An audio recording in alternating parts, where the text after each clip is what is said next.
আমার পিছনে অনেক কথা বলছে যে আমি জীবনে ফেসবুক থেকে টাকা ইনকাম করতে পারতাম না, কোনোদিন ফেসবুক থেকে টাকা ইনকাম করতে হলে হাতে বট গাছ উঠবো, এরকম কথাবার্তা কিন্তু আইছে। ঠিক আছে, যেমন আমার পিছনে কিন্তু অনেক সমালোচনা মানুষ করছে, কিন্তু এই সমালোচনারে আমি কোনো সময় গুরুত্ব দিই না বা পাত্তা দিই নাই। ঠিক আছে, যার জন্যে আমি কিন্তু ইনশাল্লাহ সফলতার দিকে যাচ্ছি।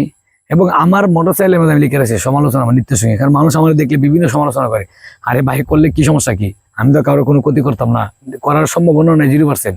তা আমার মানুষ যদি সমালোচনা করে আমার ক্ষতি করতে চাই, করুক, অসুবিধা নাই।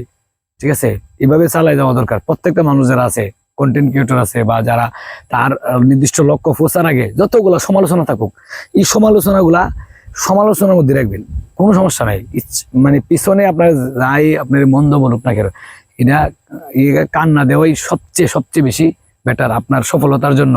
এই সমালোচনায় কিন্তু আপনার সফলতার জন্য অনেক দূরে এগিয়ে নিয়ে যাবে। যেমন আমার পিছনে অনেক কথা বলছে যে আমি জীবনে ফেসবুক থেকে টাকা ইনকাম করতে পারতাম না, কোনোদিন ফেসবুক থেকে টাকা ইনকাম করতে হলে হাতে বট গাছ উঠবো, এরকম কথাবার্তা কিন্তু আইছে। ঠিক আছে, কিন্তু আজকে ইতিমধ্যে আমার ব্যাংক অ্যাকাউন্টে টাকা কিন্তু চলে গেছে। আমার প্রথমবারের মধ্যে পেমেন্ট কিন্তু অলরেডি আমি পেয়ে লেছি। ঠিক আছে, তো এই যে আমি একমাত্র যদি লাগে তার কারণে এরকম সম্ভব হয়েছে। তো যারা নতুন তারা অবশ্যই এই জিনিসটাই মাথায় রাখবেন, সমালোচনা করুক, চালায় যান, ভালো কোনো ধরনের খারাপ ভিডিও যেমন না আসে, এই আর কি।